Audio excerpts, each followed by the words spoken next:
two main things, I guess, at issue here. One is whether it's credible that the United States would just simply not know that Israel was going to do something like that. And then the second thing is Netanyahu saying we acted alone.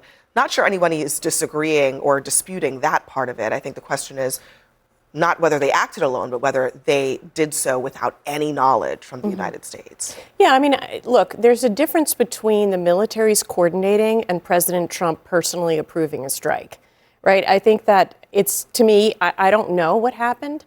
I think I do know that the Israeli and the U.S. military absolutely knew about this strike.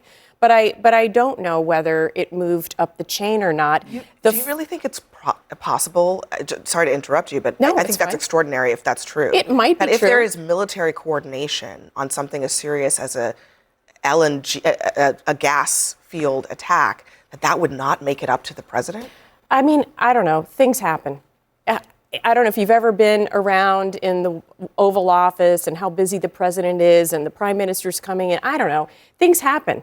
I've been in the middle of where, the DNI has been accused of how could you possibly not know? Well, he was busy and no one told him. Maybe it's possible, but I think that's not even the point. The point is that Israel did this on purpose. They did this in order to escalate, or they're really, really dumb about what Iran is capable of doing and what they think. Because it is so obvious after the Karg hit and the escalation that this was going to happen.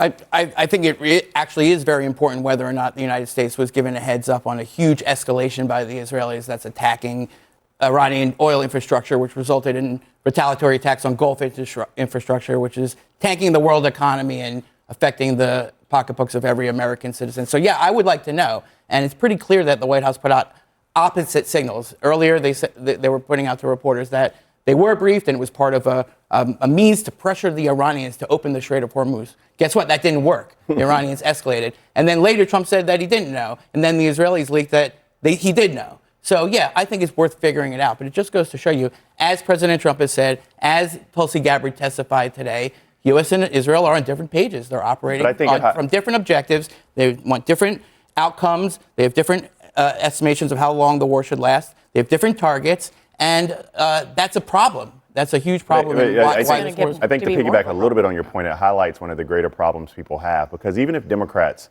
as they should say that Iran's naval capacity has been decimated, one of the largest sponsors of terror has been depleted, their ballistic missiles have been depleted. I mean, all of those things can be successes as you're talking about what the military objectives are.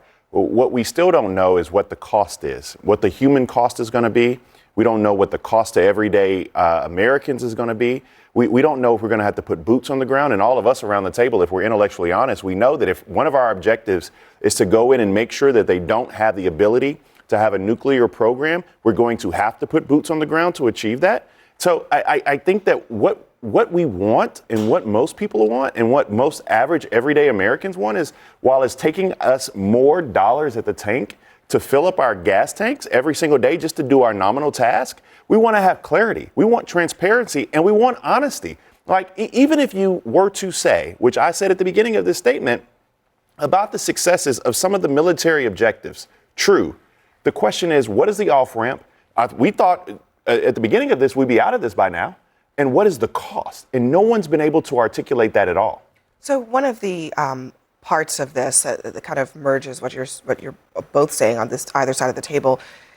If we are not the ones driving the tempo and the escalation of this war, and in fact Israel is, this is a question that was posed to the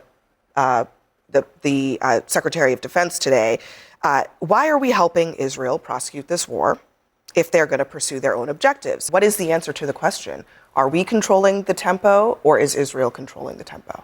Well, look, the president said today we're coordinating, we're allies here, but it's perfectly reasonable to believe that we do have different objectives here. Our objectives, I don't think, have really changed. We don't want them to export terror. We don't want them to have nuclear missiles.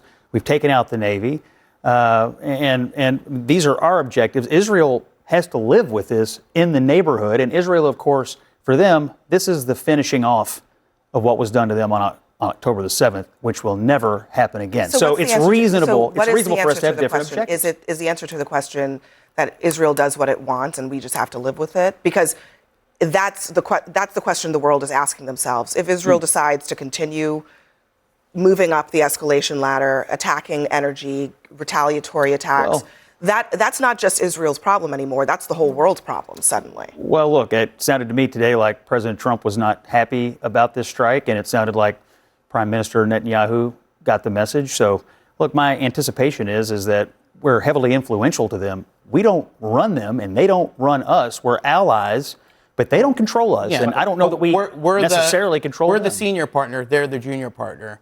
We have the weapons. We give them the weapons. We're funding this war. We're the great power. They're our client state. So in theory, we should be able to have the more than a 50% say in whether American blood and treasure is spent to perpetuate this war for months and months.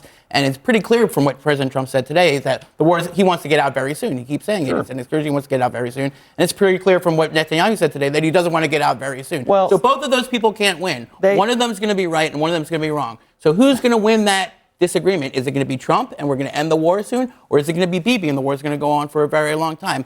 Both of them can't be right, Scott. And in the end, we're going to find out who really wears the pants in this bromance. Well, look, the bottom line is that Israel cannot exist, will not exist, has said they won't exist any longer with an Iranian state that is funding terror proxies and committing the kind of atrocities against Israel that we saw on October the 7th. They have wiped out the terror proxies for the most part. They're continuing that against Hezbollah now. But Israel is not in a position to say, okay, you know what, we'll just let them reconstitute what they had for the purposes of going after us again. That's not going to happen, and they shouldn't let it happen. If the Israelis want to perpetuate ongoing offensive hostilities against Iran forever, that's on them. You know what I mean? I'm not Israeli, you're not Israeli. We're Americans, right? Do you think that's a good idea? Or do you think we should just have a strategy that says we're attacking the Iranians forever and ever because the regime's not collapsing? They're not going to stop trying to have an army. They're not going to stop trying to have the capability to project power. So the only options are to attack them forever or to have some sort of end game that gets us extricated from this conflict. Which one of those are you for, Scott? Well, I think you're being a little dramatic. No, it's pretty simple. B, we have significantly degraded the regime. And look, here's the deal. What's the answer? The Israeli government cannot allow Iran to ever be in a position again to do to them what they did on October the 7th. It cannot happen. They do have some different experience than we do on this front. And so if they have to finish that job to their satisfaction, that needs to happen. But that's different than what we're doing there, which I think is being a good partner. But Israel has to live with it, and they did live with it, and we shouldn't expect them to have to live with it again. Look, so there's such a thing as things that you can't take back, right? And one of those things is actually destroying resources. And here's Mohammed Al-Arian. He's a famed economist. This is what he's warning about where this is all headed. It's not just tit for tat and war, long-term damage. Listen. My main concern, as you know, Sandra, is we've gone from disruptions to energy infrastructure to damage to energy infrastructure. 17% of Qatar's energy infrastructure will not come back online for years. So these are meaningful disruptions that have long-term effects. And ultimately, that's why, as reasonable as what Scott is saying, the Israeli position is, the rest of the world has a say in this as well. Energy isn't just a convenience in terms of how much it costs. It's also life and death for a lot of people who rely on it. And that's what's at stake here. Energy independence is independence and energy freedom is freedom. First, I would like to say, I mean, there's so much chatter online in particular that Trump is just Bibi Netanyahu's puppet.